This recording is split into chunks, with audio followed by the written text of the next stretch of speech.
अस्सलामुअलैकुम, welcome to San sports.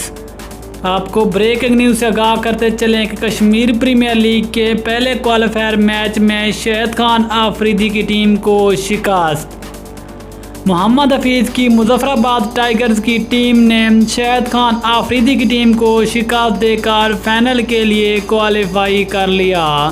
खेले जाने इस क्वालिफायर मैच में मुजफ्फराबाद टाइगर्स की टीम ने पहले बैटिंग करते मुकर्ररा 20 ओवर में 165 रन बनाए, जिसमें अनवर अली की शानदार निफ्ट सेंचुरी। जवाब में शाहिद खान आफरीदी की टीम 158 रन बनाकर ऑल आउट हो गई, लेकिन मुजफ्फराबाद टाइगर्स की टीम कश्मीर प्रीमियर लीग 2021 के पहले एडिशन में और सबसे पहले फाइनल में पहुंचने वाली पहली टीम बन गई और बड़ा एजाज़ अपने नाम कर लिया।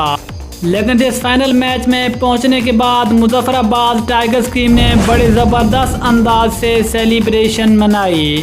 दूसरी जानिब शाहिद खान आफरीदी की टीम अभी भी इस इवेंट से बाहर नहीं हुई।